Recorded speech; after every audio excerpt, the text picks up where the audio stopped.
Poly principal puppy play. Say that 5 times fast. Poly principal puppy play. Poly principal puppy play. Poly principal puppy play. Poly principal puppy play. Poly principal puppy play.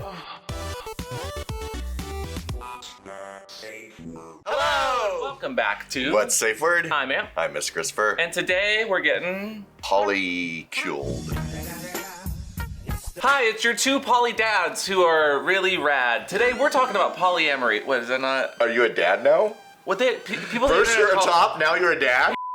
Every once in a while here on the channel we do an Ask a Blank episode where we put a specific kink, fetish, or type of person in our community and we ask them a question. So today we are doing Ask a Poly dad. Polywog. Poly something. Polywhirl. What's a polywhirl? That sounds like an ice cream flavor. As 2 polyamorous people who have kind of different dynamics personally, but work together in a... And we do have our polycule. We do. Yeah. We've talked about it before, but polyamory means being able to love multiple people. And it's become even more popular as more and more people online, increasingly like celebrities, are talking about their polyamorous relationships or even just open dynamics. So today we're just gonna jump right into the questions. Title card, go! And the first question today actually starts out pretty well. It says, kind of a loaded question. How loaded? How many loads?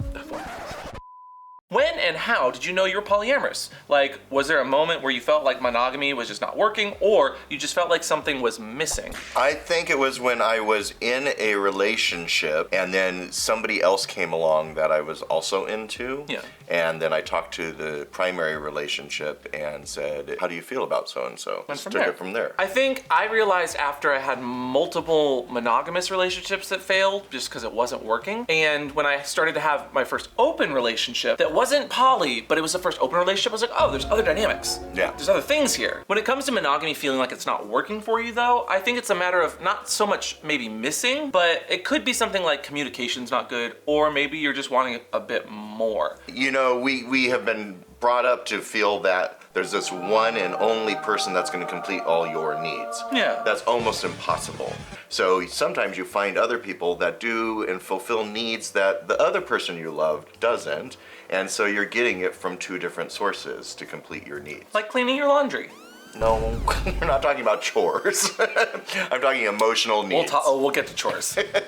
The next question from James asks, do you think poly people in monogamous or amour relationships are more likely to cheat? Well, my question would be, why would a polyamorous person be in a monogamous relationship? Yeah, that was kind of... So I wouldn't lock myself into a monogamous relationship if I knew I was poly. And I think that you could be in a monogamish relationship, which is something that does exist. You act monogamous on the outside to everyone, but you do have your dynamics where you guys have your own fun on the side, and then you come back to your partner, but you're honest here, you know? And keep in mind that relationships are built on this notion that is very heteronormative, that is one soulmate for you for the rest of your life, and you guys are going to grow and be with each other in the exact same way till death. And we're not monogamy shaming, obviously. We're saying that there are different options out there. There's no ifs, ands, or buts about that. Just poly is an option, and some people don't realize it's an option until they've had enough bad monogamy, like myself, to be like, there's gotta be something more. Or to realize that there's all sorts of different types of love. Yeah. Right? Yeah. And you just because you love someone this way doesn't mean that that diminishes your love for them when you love someone else another way. We should have released this on Valentine's Day, damn it. And the next question from Comfy Pig is very on point for their username. They ask, are you a one big blanket polycule or an everyone gets their own blanket sort of poly? Oh, Blanket, that's a good question. You know, I'm all about sharing my man, but I get my own blanket. And I like the line of questions and how you guys have all kind of ordered them for me here, because the next question says, do you think that polyamory is for everyone, or does it genuinely just not work for some people? And does it not working mean you're a failure, or that it's just not for you? So there's 2 parts to that question. First part. I don't think poly is for everyone. I think everyone's wired differently. So if it works for you. Every pot has a lid. So then you have to find the people that work in that dynamic with you. If it doesn't work for you, it doesn't work for you. Okay, but I do have a question, because some of these pots are different sizes, and also, why do neither of these look like they've been cleaned? That's disgusting. Look at that. Because I like dirty lids. That makes sense. Ways that you can fail in polyamory can be getting jealous, but more often than not, it's just not being able to communicate. But even then, failure at monogamy or polyamory doesn't mean that you are bad at relationships, doesn't mean that you are never gonna get it. It's just something that you need to learn, or maybe it's just not for you. Again, neither of those situations are bad, it's just a fact that you're not that kind of dynamic. And any relationship you cannot base on other relationships around you. Your relationship is what works for you and them and multiple people if that's the case. And for this specifically, like jealousy, which is I think gonna be a very big topic in this episode, is also something that we kind of need to talk about when we want poly to be successful. Because jealousy can still exist for poly people, but again, we'll get into that. We'll get into that. Foreshadowing. And actually, when it comes to cheating, Hunter follows up that question by asking, in a polyamorous relationship, what do you consider as cheating? Lying. It's not cheating if you're doing stuff with other people, but if you're lying about doing stuff, then it's cheating? I think people view cheating as having sex with another person outside of a relationship, but if you're in a poly relationship, you've already established that boundary. Yes. They're just asking if we think that cheating's a thing. I guess lying is what they're really asking. I think that's the very first word I said. Lying. Followed up by Austin, who actually gets into the jealousy of it all. And how do you resolve jealousy? Also, do you believe that there's a right and a wrong definition of being poly? So, first part, how do you resolve jealousy?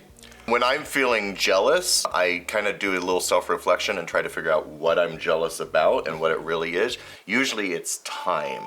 The hardest thing in a poly relationship is balancing time with other people, and there's only so much time in a day. So if I start to feel like you're spending more time with someone else, that's when I tend to get jealous. Especially in poly, that feeling of jealousy, or even that like nauseous, uncomfy kind of comes from a lack of communication more often than not. But I also think that it's important to differentiate jealousy and envy, because when we talk about being jealous, we don't always talk about the envy that comes along with it, and that might be the actual problem. Especially for poly people that do get jealous on occasion, which is valid and does happen, you're still able to contextualize and kind of change how you're thinking about it, like Daddy said, being introspective, but you need to be able to articulate if it's actual jealousy or if it's envy. The traits of jealousy, at least outlined by Psychology Today, say that they're usually fear-based, they usually cause resentment, prompt anger or lack of empathy, and can come from a lack of self-esteem.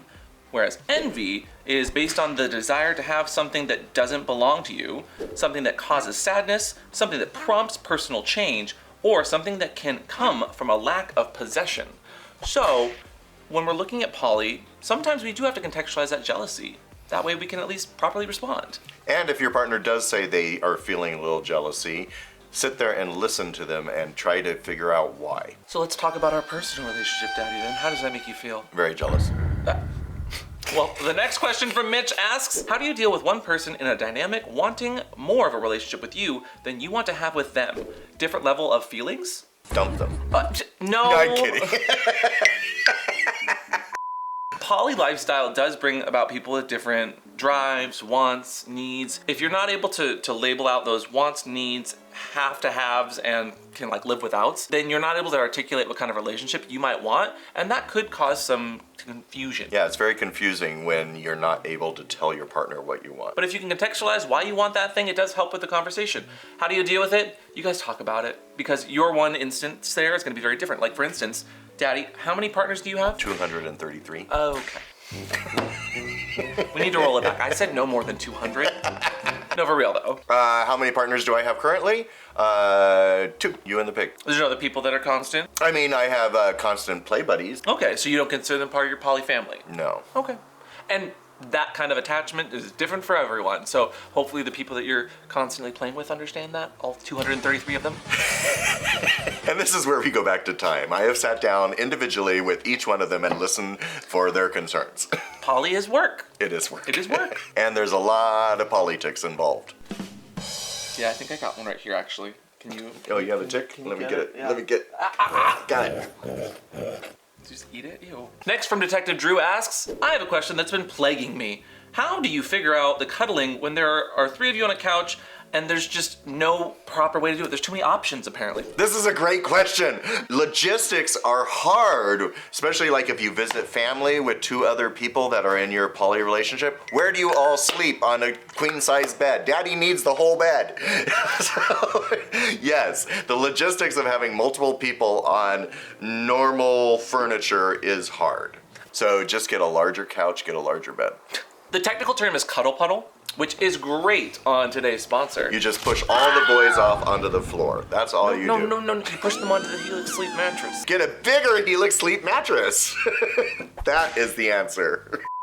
Now, HELIX Sleep has been one of our longest running sponsors here on the channel, and HELIX makes it easy for you to find the mattress for you using their HELIX Sleep quiz. For you, yourself, or you and a partner. Now again, you can do for 1 sleeper or 2, enter in their names, their heights, their weights, as well as sleeping positions. So me and Daddy might have different kinds of sleep positions, maybe even firmness preferences.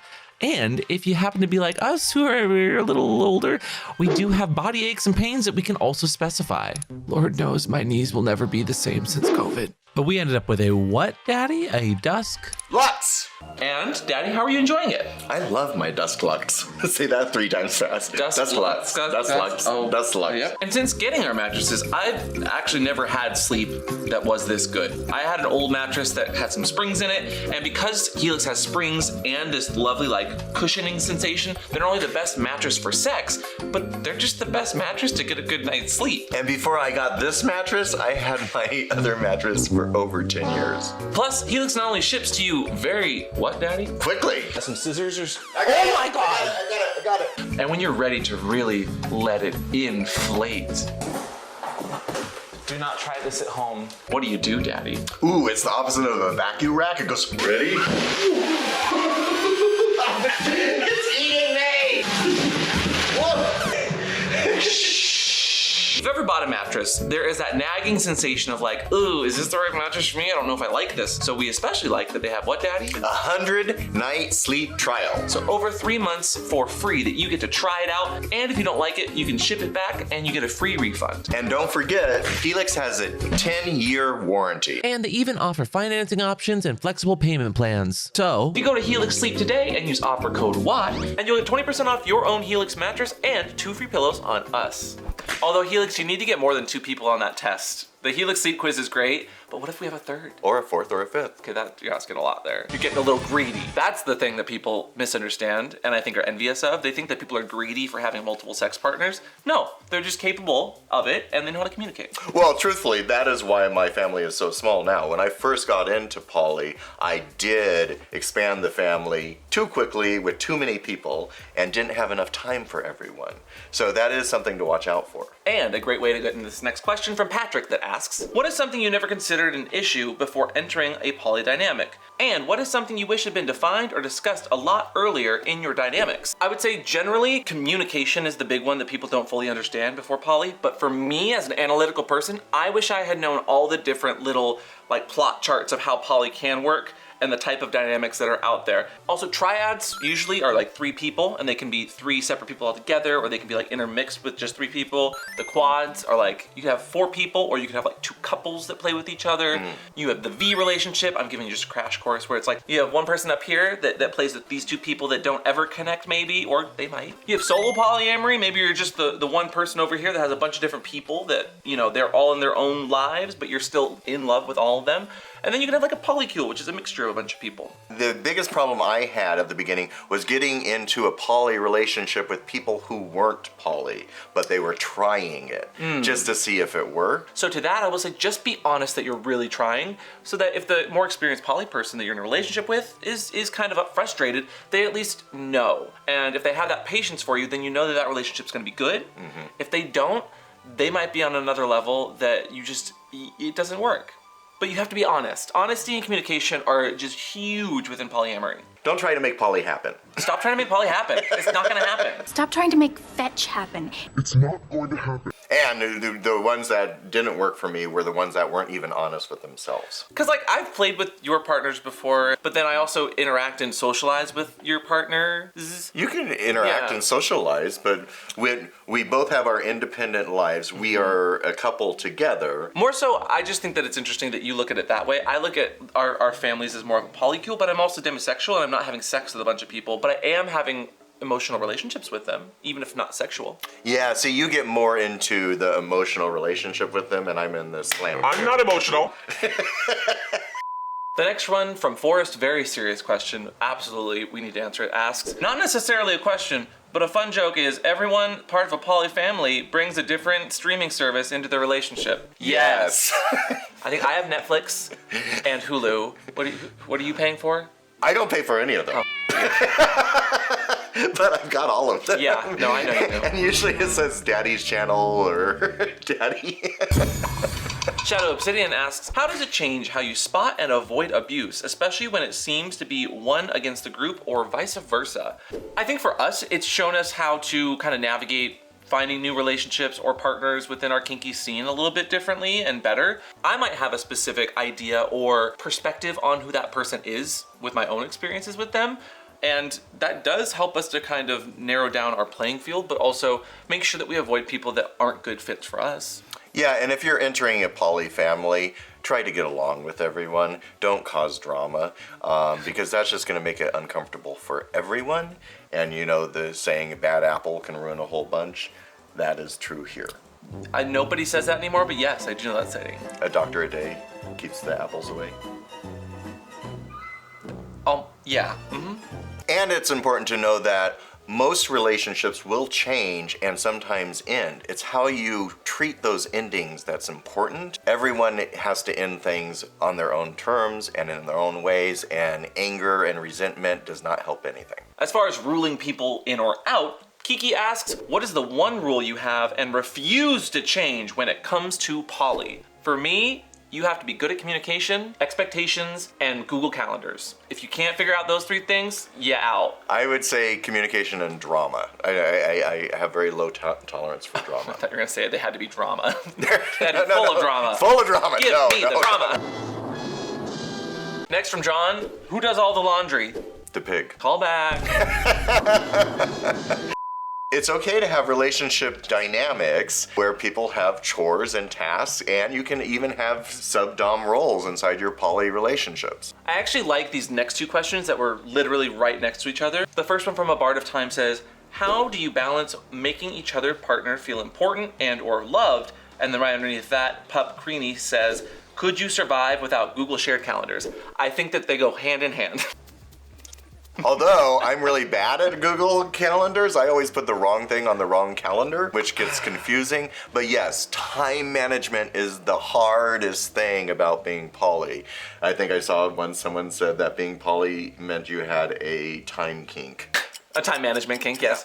I will give you credit though, you were resistant and would not touch Google calendars no matter how often I asked you when we first started dating. Because I wrote it on the fridge calendar. Who can see your fridge?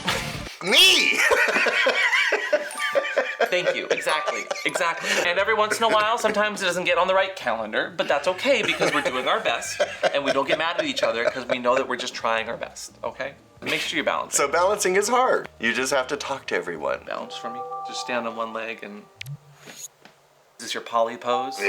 And then Daddy Spike comes in gloating about their relationships and says, I've been in a poly relationship for 25 years. First of all, that is not a question. Second of all, congratulations. That is... Nice humble brag. No, that's impressive. Yeah. How many years? 20. No, us. Oh, us. 8. I thought you were quizzing me on the question. If I was quizzing you on the question, you got it wrong. How long? 25. Listening, also very important in polyamory. Ooh, Neon asks, what if you hate the person that your other partner is dating? I have a feeling that happens a lot, and that is going to bring strife into any relationship. That's why I said if you enter a poly relationship, make sure you get along with everyone in that polycule. So let's say you have a relationship where it's two people that are their primaries. Hi, hello, that's us. Hi, gay.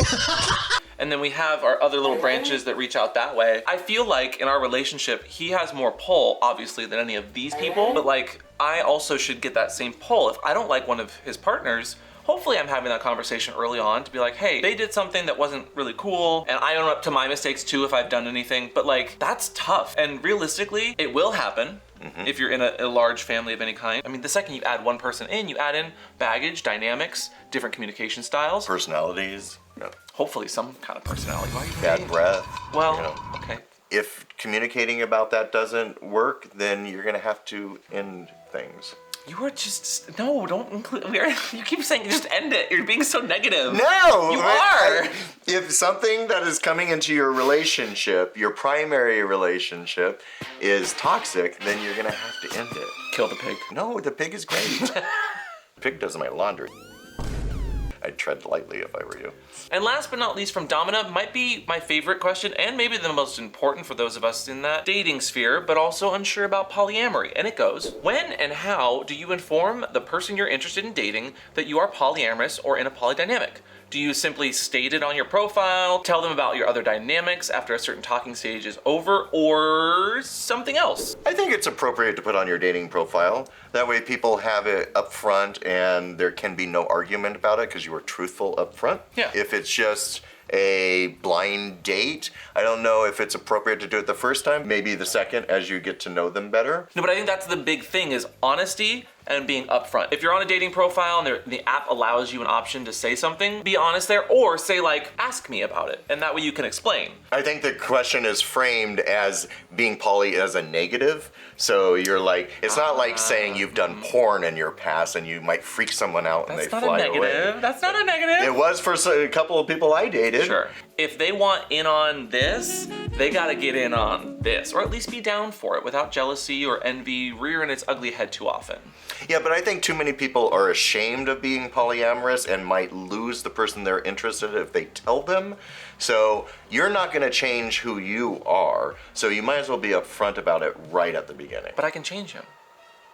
But I can change him. I've always thought how wonderful he would be if he were different. No. I can change him though. No. But Daddy, I can change No. him.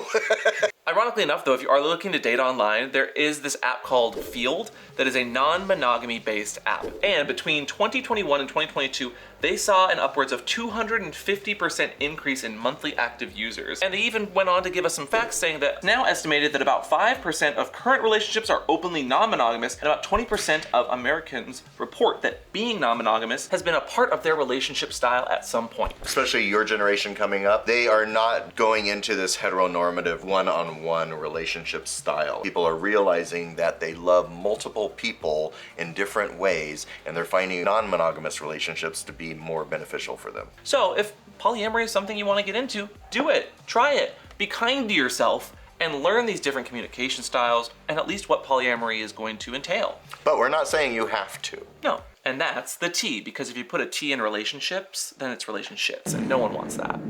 So we hope that we answered some questions that helped you to kind of redefine or maybe rethink about your relationship style today. But regardless of being monogamous, polyamorous, monogamish, in a quad, a triad, a V, a polycule, a hierarchy, anarchy, always have a safe word. Today's safe word is... Polycule. It seems appropriate, I guess. Really? Don't forget to leave a like down below. And if you like ringing bells, ring that bell down below. Subscribe to this channel. And we will see you all next time. Bye! You think people fetishize being poly? You just spit in my face. People fetishize spit. That's not the right size. I need a big. You do have a big head. I need a bigger word. Put a lid on it. Don't listen to him. Put a lid on it.